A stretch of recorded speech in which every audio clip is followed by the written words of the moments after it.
Hello everyone, स्वागत है आप सबका आज की न्यूज़पेपर एनालिसिस में। इस चैनल पे मैं आप सबके लिए इम्पॉर्टेंट न्यूज़ कवर करवाती हूँ, इम्पॉर्टेंट करंट अफेयर आपके एग्ज़ाम पॉइंट ऑफ व्यू से, specially UPSC and other state PCS exams के लिए। ठीक है, स्टार्ट करते हैं। ये पहला मोटिवेशनल कोट क्या है? To be the best you must be able to handle the worst, यानी कि आपको बुरी सिचुएशन हैंडल करने के लिए आपको बेस्ट बनना है, उसमें परफेक्ट बनना है। ठीक है, तभी आपके पास परफेक्शन आ पाएगी किसी चीज़ में। ये वाला आज का न्यूज़पेपर एनालिसिस जो होगा, ये newspaper and other websites PIB etcetera से लिया गया है। इसमें इम्पॉर्टेंट न्यूज़ आपको एग्ज़ाम पॉइंट ऑफ व्यू से कवर करवाया जाएगा। आपको सिर्फ फोकस करना है इम्पॉर्टेंट न्यूज़ पे। स्टार्ट करते हैं आज की पहली news. Nano particles made from plant virus could be farmers new ally in pest control, यानी कि जो पेस्टिसाइड्स वगैरह होते हैं उसे बनाने में प्लांट का एक वायरस काम में लाया गया है, जो नैनो पार्टिकल्स उसके बना के सीधे रूट्स में भेजा जाएगा।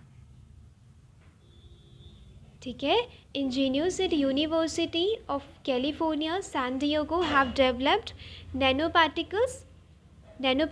ये आपके जीएस पेपर 3 के लिए बहुत इंपॉर्टेंट है, science. Nano particles, right, that can deliver pesticides molecule to the soil depth that were previously unreachable, यानी कि सोइल बिल्कुल रूट्स पे जाके क्या हो सकता है, पेस्टिसाइड्स को दिया जा सकता है। ठीक है, उस पेस्टिसाइड्स की मॉलिक्यूल, नैनो मटेरियल बहुत छोटा होता है, right. This advance could potentially help farmers effectively combat parasitic nematodes. Nematodes क्या होते हैं? ये प्लांट की रूट पे जाके प्लांट की जो रूट के टिश्यूज़ होते हैं, रूट के जो सेल्स होते हैं, उन्हें हार्म पहुंचाते हैं, जिस वजह से प्लांट खराब हो जाता है।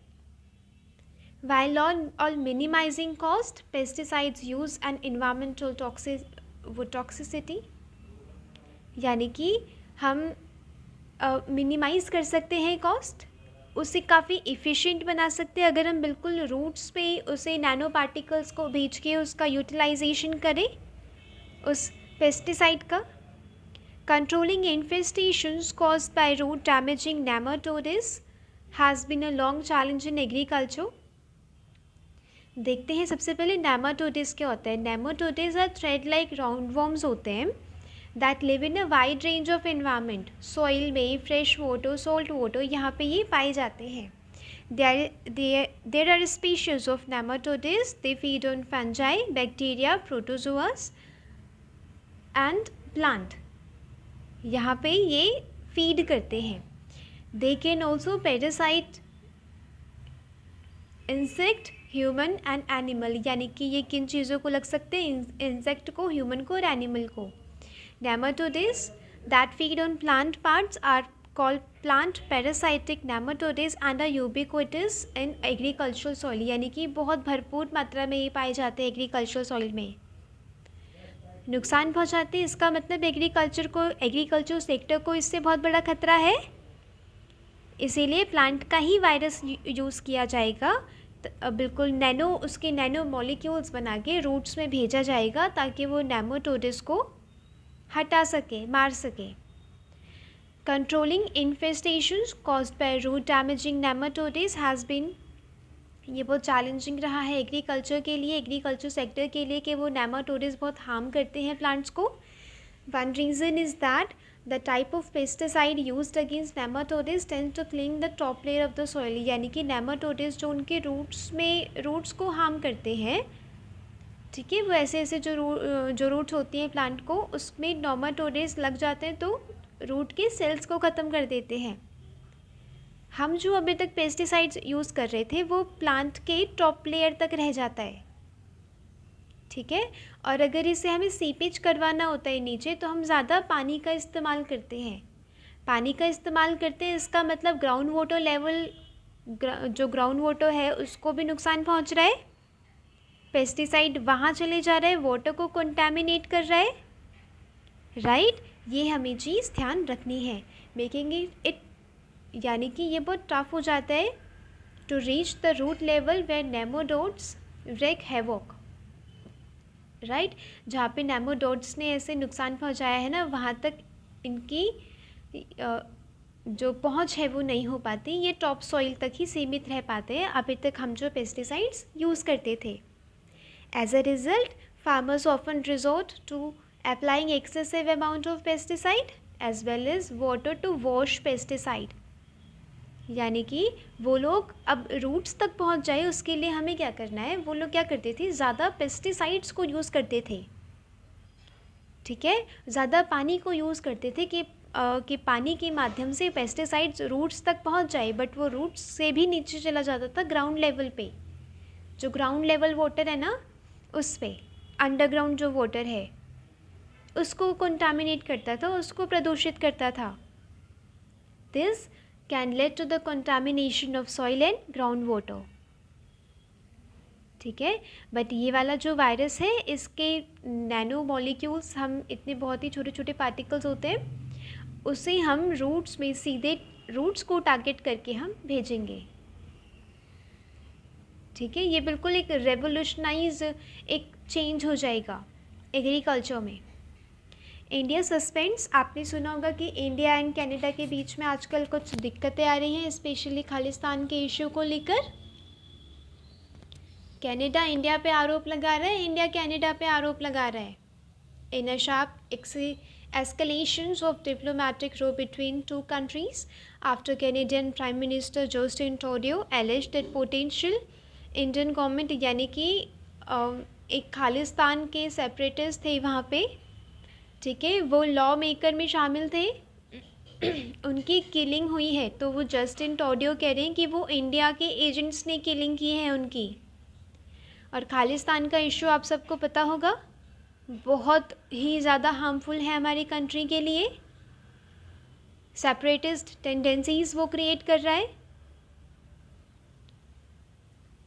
ठीक है, तो कनाडा और जो इंडिया ने क्या मतलब, इंडिया ने अपनी वीज़ा की सर्विसेज हटा दी हैं कनाडा से, और कनाडा ने डिप्लोमेट्स हटा लिए. The ministry of external affairs क्या कहती है, एक्सटर्नल अफेयर्स के मिनिस्ट्री की सेफ हेवन कहा है. यानी कि मतलब वहाँ पे आतंकवादियों को, जो एक्सट्रीमिस्ट होते हैं, जो सेपरेटिस्ट होते हैं, जो अलगाववादी होते हैं, उन्हें जगह दी जा रही है. It's sharpest choice of words for a western country in recent year. यानी कि हमने बिल्कुल शार्प हमने वर्ड्स यूज़ किए जो पहले हम पाकिस्तान और अफ़गानिस्तान जैसी कंट्रीज़ के लिए यूज़ करते थे, वो हमने आज की डेट में कनाडा के लिए यूज़ करना पड़ा. Right, because Canadian government is not taking any action against those separatist. Right, इसीलिए हमें ये वर्ड यूज़ करना पड़ा. ये वाली न्यूज़ अभी सिर्फ समझने के लिए इम्पॉर्टेंट है. एंड खालिस्तान इश्यू आप सबके लिए इम्पॉर्टेंट हो जाएगा. जीएस पेपर आईआर में भी के लिए भी इम्पॉर्टेंट है, एंड जीएस पेपर 3 के लिए भी इम्पॉर्टेंट है. जब क्या होता है, सेपरेटिस्ट या फिर आप एक्सट्रीमिस्ट ग्रुप्स को आप दिखाएंगे. ठीक है, इसीलिए क्या हो रहा है, इंडिया एंड कनाडा के कुछ रिलेशंस ना आजकल बिगड़ गए. खालिस्तान की प्रॉब्लम देख लेते हैं. The crisis underlines the रीसर्फेसिंग of the problem of Khalistan in India-Canada relations after having gone under a radar after 1980s. Over the past few decades, the challenges in the relationship were different. ठीक है, यानी कि अलग अलग challenges आते रहे हैं Canada और इंडिया के बीच में. सबसे पहले न्यूक्लियर नॉन प्रोलिफरेशन को लेकर था, जिस समय कनाडा ने इंडिया को काफ़ी क्रिटिसाइज़ किया था. जब हमने अपना न्यूक्लियर प्रोग्राम चेक किया था, न्यूक्लियर टेस्ट किया था हमने जब, तो कनाडा ने बहुत क्रिटिसाइज़ किया था कि न्यूक्लियर को नॉन प्रोलिफरेट करो. The big issue for India is the safe haven for Canada has provided the separatist Khalistani group. G20 की मीटिंग में जब बायलेटरल इनफॉर्मल मीटिंग हुई थी कैनेडियन प्राइम मिनिस्टर की और हमारे प्राइम मिनिस्टर मोदी की, तो क्या बोला उन्होंने, खालिस्तान का इश्यू वहाँ पे उठाया था, बट बिल्कुल जैसे होता है ना, मतलब उन्होंने नज़रअंदाज कर दिया था खालिस्तान के इश्यू को जब पीएम मोदी ने उठाया। ये एक बहुत बड़ा चैलेंज है दो कंट्रीज़ के रिलेशन के बीच में। The big issue for India safe haven for Canada has provided to separatist Khalistani group and what New Delhi sees as liberal parties pandering to these group for vote. यानी कि जो खालिस्तानी, वो जहाँ पे जो सेपरेटिस्ट है ना, वो वोटिंग के चक्कर से कैनेडियन प्राइम मिनिस्टर कुछ एक्शन नहीं ले रहे हैं, इन सब के चक्कर से वोट बैंक है वो उनका, ठीक है, सपोर्ट करते हैं वो उन्हें। इसीलिए अब रिटर्न में ये भी सपोर्ट कर रहे हैं, प्राइम मिनिस्टर जो कैनेडियन प्राइम मिनिस्टर है वो भी सपोर्ट कर रहे हैं उस खालिस्तानी सेपरेटिस्ट को। These diplomats say pro-Khalistan elements who are actually a small minority in Canadian Sikh community. सिर्फ 8 से 9,000 पीपल हैं प्रो खालिस्तान रेडिकल्स, ठीक है। ये इतनी माइनॉरिटी, मतलब इतनी माइनर संख्या में है, फिर भी जस्टिन ट्रूडो इनके खिलाफ कोई एक्शन नहीं ले रहे हैं, ठीक है। अबाउट 20 लाख वो जो डायस्पोरा होती है उसमें से 8 लाख सिख हैं हमारे इंडिया में, इंडिया के कनाडा में 8 लाख सिख हैं, ठीक है। उसमें से 8-9 हज़ार वो हैं जो खालिस्तान के इशू को बढ़ावा देते हैं, प्रो रेडिकल हैं, प्रो खालिस्तानी रेडिकल्स हैं। यानी कि इतने स्मॉल नंबर्स में है, तो कदम लेना ज़रूरी है इनके खिलाफ, क्योंकि ये आगे चल के और रिलेशंस ख़राब कर देंगे इंडिया एंड कनाडा के। इस बार ये न्यूज़ में है, आप इससे एक क्वेश्चन एक्सपेक्ट कर सकते हैं, ठीक है। नेक्स्ट इम्पॉर्टेंट न्यूज़ देखते हैं। Government launches AI chatbot for PM किसान स्कीम। AI चैटबॉट यानी कि जो उनकी भाषिनी ऐप थी, ठीक है, उसमें PM किसान स्कीम के तहत एक ऐप लॉन्च की गई थी जिसे भाषिनी रखा गया था, जो काफ़ी सारी लैंग्वेजेस में किसानों से इंटरैक्ट करती थी। अब उसमें AI चैटबॉट भी डाल दिया गया जो किसानों की और इफ़िशिएंट तरीके से हेल्प करेंगे। आपको सिर्फ इतना याद रखना है, ठीक है। यहाँ पे इम्पॉर्टेंट हो जाता है आप सबके लिए कि टेक्नोलॉजी का कैसे यूज़ हो रहा है एग्रीकल्चर में, उस पर एक क्वेश्चन आ जाए तब आप ये लिखेंगे कि रिसेंटली AI चैटबॉट गवर्नमेंट ने ऐड किया है। जैसे जैसे अब AI का ज़माना हो रहा है, राइट, जैसे ChatGPT, बार्ड है, इन सब में क्या है, AI है। यही आप लिखेंगे कि किसानों की हेल्प करने के लिए भी AI को एम्प्लॉय किया जा रहा है। The AI chatbot accessible through the PM Kisan mobile application is integrated with Bhashini, which offers multilingual support. Linguistic and regional diversity को वो cater करती है भाषिनी ऐप PM किसान बेनिफिशरीज़ को। यहाँ पे इम्पॉर्टेंट हो जाती है आप सबके लिए PM किसान scheme. Under the scheme, center transfers an amount of 6,000 per year. 6,000 एक साल में अमाउंट दी जाएगी किसानों को, 3 इक्वल इंस्टॉलमेंट्स में, मीन्स 2,000 करके, for all land holding farmers, सारे किसानों को दी जाएगी irrespective of their sizes of their land holdings. ये आपको याद रखना है कि इसमें कोई कैप नहीं लगाई गई है, लैंड पे कैप नहीं लगाई गई है कि कोई सीलिंग नहीं है कि हाँ इतनी लैंड होल्डिंग हो उन्हीं को मिलेगा। नो, सारे किसानों को मिल रहा है 2-2 हज़ार की इंस्टॉलमेंट्स में 6,000 रुपये एक साल में दिए जाएंगे। लॉन्च की गई थी फरवरी 2019 में। Funding and implementation central sector scheme है, 100% फंडिंग होगी गवर्नमेंट ऑफ इंडिया की तरफ से, ठीक है। एक होती है centrally sponsored scheme. Centrally sponsored scheme में क्या होता है, 60% गवर्नमेंट देगी, 40% स्टेट, आई थिंक 40% गवर्नमेंट है, सेंट्रल गवर्नमेंट।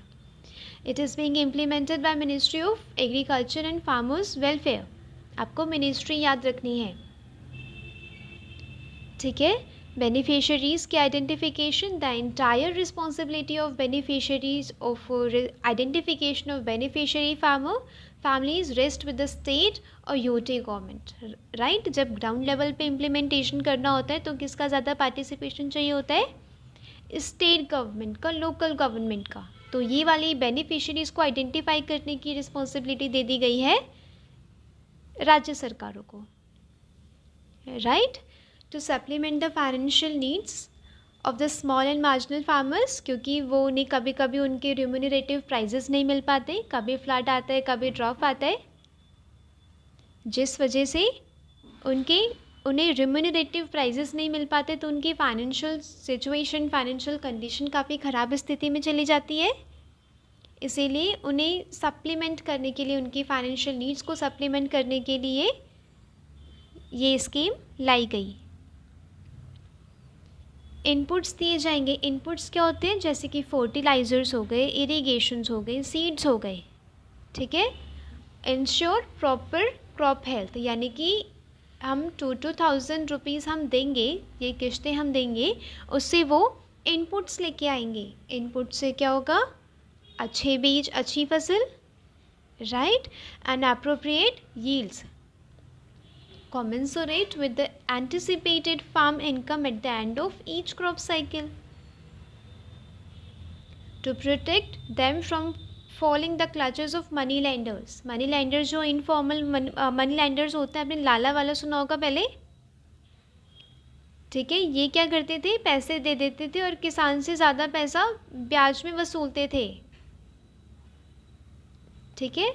अभी पीएम किसान से जब उन्हें कुछ फाइनेंशियल नीड्स को केटर किया जा रहा है उनकी, तो वो नहीं जाएंगे मनी लेंडर्स के पास, ना उन पे फाइनेंशियल बर्डन्स होगा, ना वो सुसाइड करेंगे,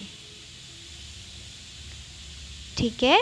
ये वाली इम्पॉर्टेंट न्यूज़ है आप सबके लिए, प्रीलिम्स के लिए। इस स्कीम के बारे में जानना ये प्रीलिम्स के लिए इम्पॉर्टेंट है, क्योंकि ये न्यूज़ में है,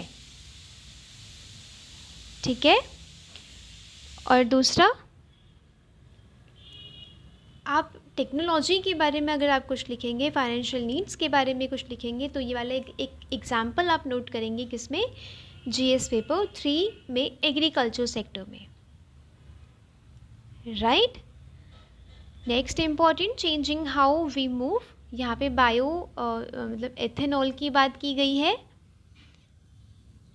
ठीक है। पहले देख लेते हैं इसका जो वैल्यू एडिशन है।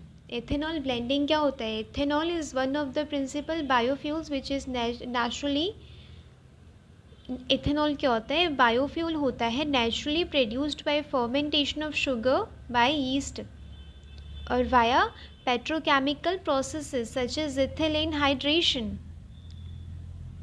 Ethanol blending programme, it is aimed, यानी कि रिड्यूस करना है कंट्री की डिपेंडेंस को, निर्भरता को ऑन क्रूड ऑयल इम्पोर्ट। जो कच्चे तेल को इम्पोर्ट किया जाता है, उस पर अपनी जो निर्भरता है उसे कम करना है। Cutting carbon emissions, boosting farmers income, क्योंकि एथेनॉल क्या एग्रीकल्चर प्रोडक्ट से होता है, फर्स्ट जनरेशन, सेकंड जनरेशन, ठीक है। उससे क्या होता है? फार्मर्स को क्रॉप जो रेसिड्यू होते हैं उन सब का रिम्यूनरेटिव कुछ प्राइजेस मिलते हैं। Blending target, government of India has advance the target for 20% ethanol blending in petrol, जिसे E20 भी कहा गया है। 2025 से 2030 तक क्या करना है? एथेनॉल को ब्लेंड करना है पेट्रोल में अराउंड 20%। इसका सिग्निफिकेंस क्या है? ये इम्पॉर्टेंट क्यों है ethanol blending? Reduce dependency on petroleum, यानी कि पेट्रोलियम के जो इम्पोर्ट है, हम उस पर डिपेंडेंसी कम करना चाहते हैं। By blending ethanol into gasoline, it can reduce the amount of petrol required to run a car, thereby reducing dependence on imported, expensive and petroleum and polluting petroleum। ठीक है। एथेनॉल को हम ब्लेंड करेंगे gasoline में, ठीक है, जिससे petroleum की नीड्स को कम किया जा सकेगा, क्योंकि पेट्रोलियम आयात पे ज़्यादा निर्भर है, राइट, इंपोर्ट करने पे ज़्यादा निर्भर है, एक्सपेंसिव है एंड पोल्यूटिंग है. Today India imports around 85% of its oil requirement. हमने अगर एथेनॉल ब्लेंड कर लिया तो ये परसेंटेज कम हो जाएगा, राइट, ये लेस पॉल्यूटिंग है. Ethanol is less polluting fuel and offers equivalent efficiency at low cost then petrol. Come cost पे सही बिल्कुल पेट्रोल जैसे ही एफिशिएंसी देता है और कम पॉल्यूटिंग है. ठीक है, अब यहाँ पे देख लेते हैं कि ये क्या कह रहे हैं. ऑथर कह रहे हैं कि हमें कुछ ऐसे प्लान्स लेके आने होंगे कि हम एथेनॉल की तरफ, एथेनॉल ब्लेंडिंग की तरफ हम ज़्यादा ध्यान दें. International oil prices are surging nearing $100, यानी कि पर बैरल में पर $100 लग रहा है, यानी कि महंगा होता जा रहा है. India's import dependence on crude oil and products stood at all-time high 87.3%. अभी मैंने बताया इतना हम इंपोर्ट करते हैं, अराउंड 85%. ये वाला आपको लिखना है डाटा. ये वाली लाइन इम्पॉर्टेंट है. इंटरनेशनल एनर्जी एजेंसी क्या कहती है, up to 20% of our total primary energy supply was met by biomass. ठीक है, यानी कि 20% ऑफ जो बिल्कुल प्राइमरी एनर्जी सप्लाई है ना, वो बायोमास के तहत पूरी की जाएगी.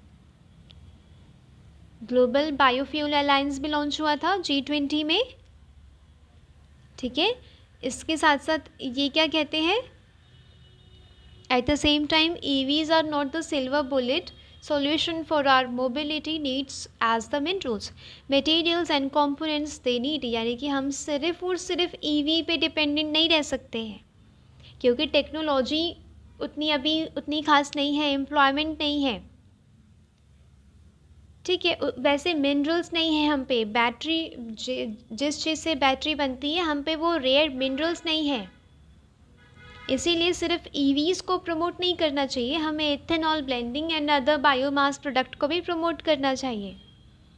Much of India's supply of ethanol for the blending programme comes from first generation. अभी मैंने जनरेशन बताई थी, first generation, second generation. First generation में क्या होता है, क्रॉप से होता है, शुगर केन हो गई, ग्रेन हो गई.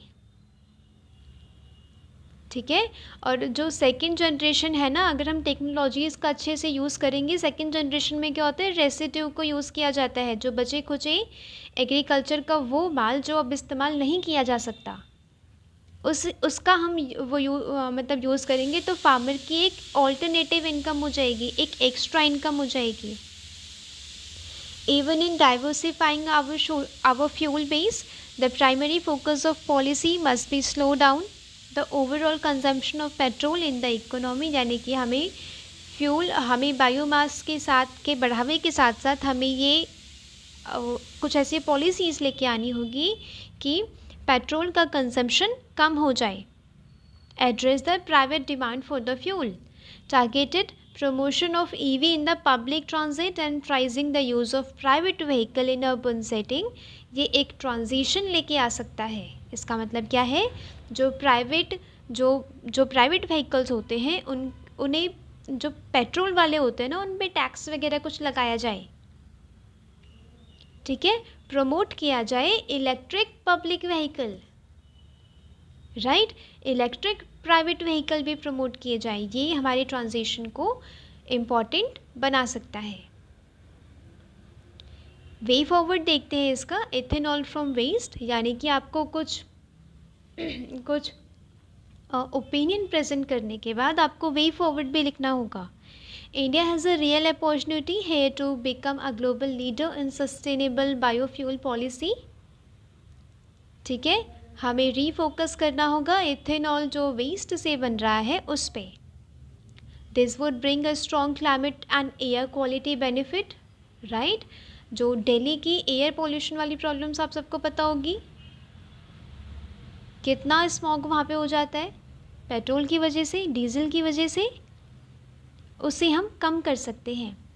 ऑल्टरनेटिव मैकेनिज्म क्या है? Emissions reduction alternative mechanism, enhanced electric vehicle Uptake, installation of additional renewable energy capacity allows zero emission.